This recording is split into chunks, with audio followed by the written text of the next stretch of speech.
Bonjour à tous, on se retrouve pour une nouvelle vidéo. Aujourd'hui, on va parler des gabarits en général. Là, je vous présente un gabarit VRD, mais sachez que je peux développer un gabarit pour vous qui soit sur mesure. Donc là, je vais vous montrer vraiment un gabarit global pour voir ce que vous pouvez avoir dedans.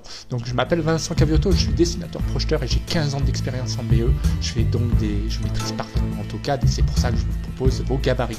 Pensez à vous abonner pour ne rien louper des prochaines vidéos, parce que je fais également pas mal de tutoriels et j'offre des blocs et Lisp souvent. Alors, on va parler tout de suite des possibilités de ces gabarits. Alors déjà, on sait que quand on embauche des dessinateurs, eh bien, c'est bien d'avoir un gabarit parce que sinon, les plans, ça part dans tous les sens. Si on n'indique pas où on fait les plans, les détails, on sait qu'on va les retrouver à droite, à gauche et on va plus rien comprendre. Donc, c'est bien aussi d'utiliser ces blocs dynamiques. Pourquoi? Parce que ça impose une certaine rigueur.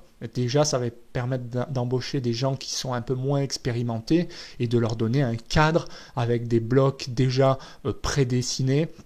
Comme par exemple ici, vous voyez des réseaux, des regards, donc ils ont déjà un aspect, mais ils ont aussi des options, ce qui fait que quand on leur demande de choisir parmi des éléments, bah, ils sont pas perdus, quoi. Donc là, on peut choisir un diamètre, et puis ça évite de se retrouver avec des grosses boulettes. Voilà, donc ce qu'on peut dire sur les blocs dynamiques, donc il y a toute une présentation que moi je m'engage à fournir. Vous voyez, ça sera évidemment adapté par rapport à vos couleurs, mais vous voyez déjà c'est assez propre, et puis on essaye de cadrer en proposant un visuel qui soit agréable, mais surtout fonctionnel, quoi. Où on va retrouver des blocs par type, par réseau, par est-ce que c'est des arbres, est-ce que c'est des véhicules aussi, hein, ça peut être des voitures. Alors bien sûr, il y a une logique dans l'utilisation des blocs qui est très facile, puisqu'on peut faire un choix, on peut aussi sélectionner, faire des miroirs. C'est très simple à utiliser, hein, par rapport à... On reste sur de l'AutoCAD, hein, il ne faut pas oublier que c'est un logiciel qui est connu de tous, et ce que je propose, ça sort pas de nulle part. C'est pas des rubans particuliers, c'est pas des utilisations faut pas être formé quoi, hein, dessus. Donc c'est très simple, mais pour autant c'est très puissant. Donc voilà ce qu'on retrouve, hein. On retrouve toutes sortes de choses. Par exemple, ça peut être des poubelles dans ce cas-là, parce que je m'étais amusé à faire des poubelles à l'époque. Ça peut être des molocs, ça peut être... alors là, je montre un gabarit VRD, mais si c'est des réservations, si vous êtes étancheur, bah, vous aurez des choses qui seront propres à l'étanchéité.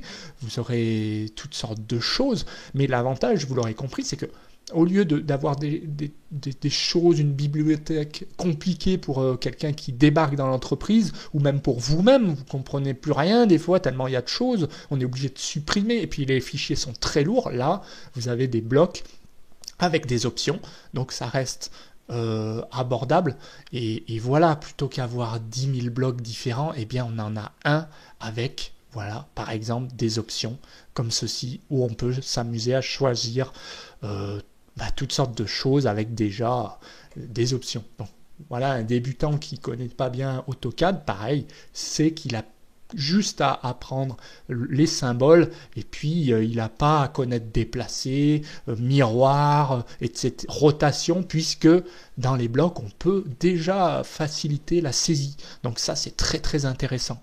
Donc voilà ce que je pouvais vous montrer moi sur les gabarits que je propose. Vous voyez, il y a toute une logique, mais surtout, je veux pas être bridé. Donc à tout moment, ce que je propose, c'est de pouvoir adapter, de pouvoir aussi décomposer dans certains cas, mais surtout de ne pas être limité, hein. Vous voyez, les blocs peuvent être supprimés, ils peuvent être explosés, mais ils peuvent être utilisés et adaptés déjà facilement pour avoir à éviter d'en arriver là. Mais en tout cas, il y a une logique. Par exemple, on peut ajouter très facilement des lignes, parce qu'après c'est vous qui reprenez la main sur vos gabarits, bien sûr.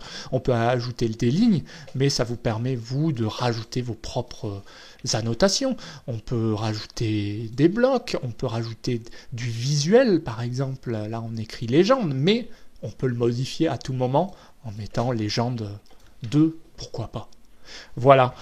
Donc j'espère que cette vidéo vous a plu et que ça vous aura permis de comprendre que je propose des choses simples et qui seront adaptées vraiment à vos besoins.